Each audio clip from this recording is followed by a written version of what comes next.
د لوګر امنیه قمندانۍ د نشه یي توکو پر وړاندې د مبارزې مدیریت منصوبینو دې ولایت کې په نشه یي توکو روږدي 31 کسان راټول او د غوره درملنې په موخه یې مرکز کابل ته ولېږدول. د دې ولایت امنیه قمندانۍ د نشه یي توکو پر وړاندې د مبارزې مدیریت امیر مولوي نورالهادي منتقم وایي د لوګر مرکز پل علم او په نورو سیمو کې د روږدو کسانو له ټولولو سره په ښار کې د جنایي جرمونو، غلاو او نورو پیښو کچه هم راټیټه شوې ده. 11 نفره د مرکز مختلف ساحو نه معتادین راټول کړي دي او کابل کامپ امید روغتون ته انتقال کړي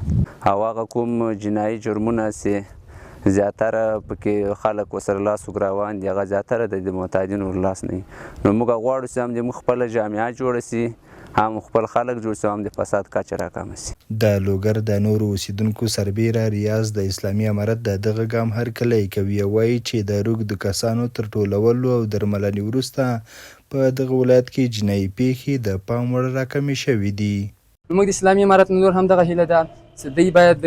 کوشش وکړي هغه ځوانان چې اوس هم په دغه نشه یي توکو باندې روږدي دي لا ختم شوي نه دي، نو دوی دې خپله هڅې وکړي چې ختم یې کړي او د خپل د هیواد د خدمت جوګه وګرځي. د ځان تباهي لپاره لګیا دي چې څوک نشه کوي، د ځواني بربادي لپاره لګیا دي که نه.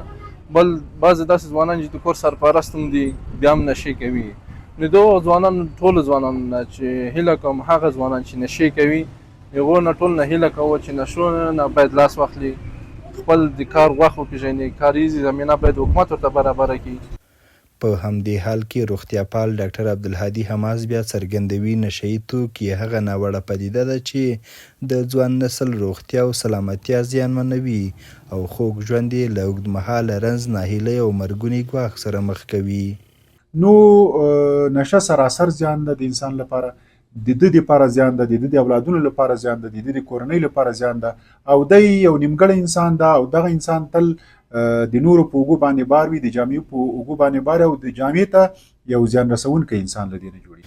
د ویلو ده چې له دې وړاندې هم د هیواد د نورو ولایتونو په ګډون لوګر کې د 96 روږدو درملنه شوې او تر مسلکي زده کړو وروسته له خپلو کورنیو سره یو ځای شوي دي. حیران احمدزی، امید راډیو، لوګر.